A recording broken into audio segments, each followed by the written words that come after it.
to see you again. For those of you who are new here, hi, my name is Elena and all I do on this channel is I basically talk about books. The weather these days has been actually horrible. The heat is not going away, it is here to stay, so all I really want to do these days is to just go and relax at the beach and have a book in hand, because I love reading at the beach.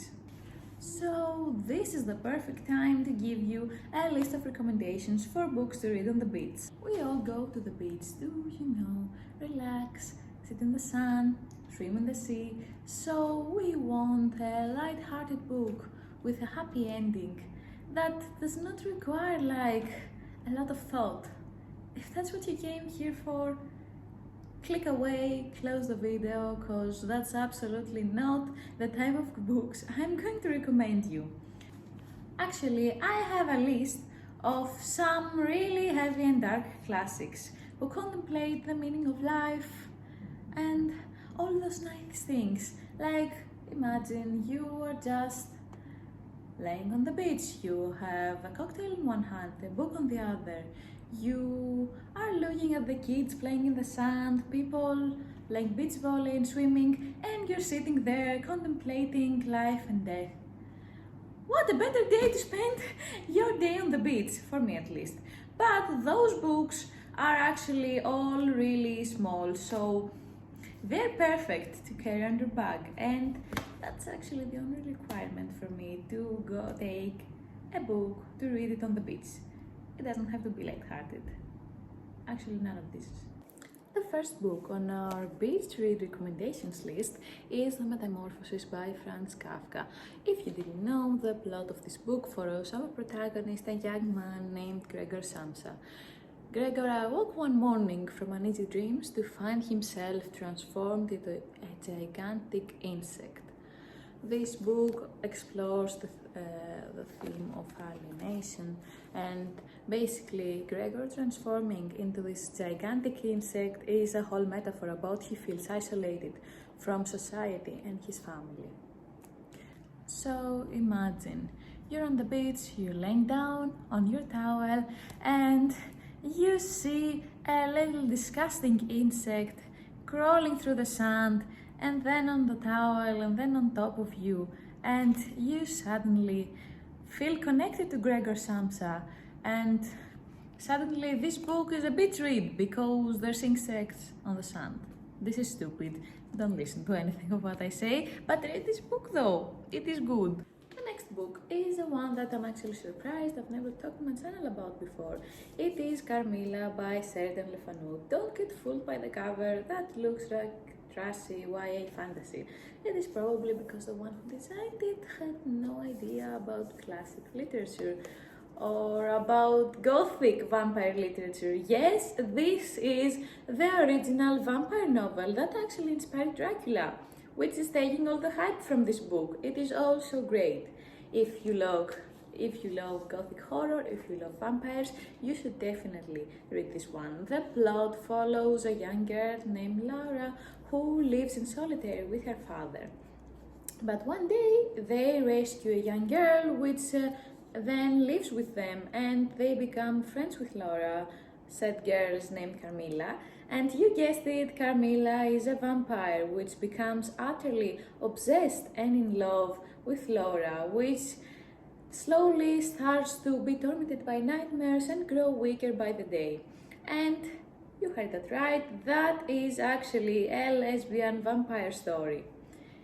It is great, it is small, and I would definitely recommend reading that on the beach. Honestly, it is just gothic horror. I mean, it is not that heavy compared to the others. The next one is this tiny little cute book which has no cute contents actually. It is The Death of Ivan Ilyich by Leo Tolstoy. This tiny little book is a masterpiece on the concept of life and death. The protagonist of this book is a high court judge who has never really thought about the concept of dying until he finds himself in bed because he has a deadly illness which will inevitably kill him in the end, and he basically goes through a spiritual crisis. And I can guarantee that you're going to have one too. Honestly, I don't think I've ever read a book that has made me contemplate my own mortality as much as this book. It is really reminding us how each and every one of us is unaware to the fact that one day we're going to perish from this world. It is an amazing book. It is heavy, it is not light-hearted nor cute at all, but it is easy to carry in your bag. So, why not read it on the beach? The next book came straight out of the list of my favorites, and it is Slaughterhouse number 5 by Kurt Vonnegut. So the author of this book was actually a prisoner of war who experienced the bombing of Dresden.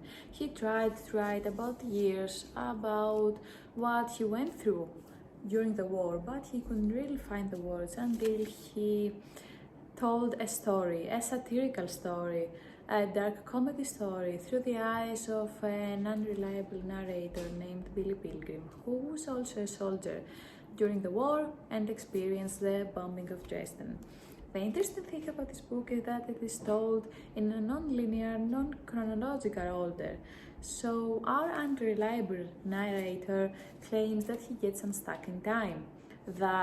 So we get to jump through his birth, him during the war, and what he claims to be his abduction from an alien species that put him in a zoo, like an animal for the other aliens to watch.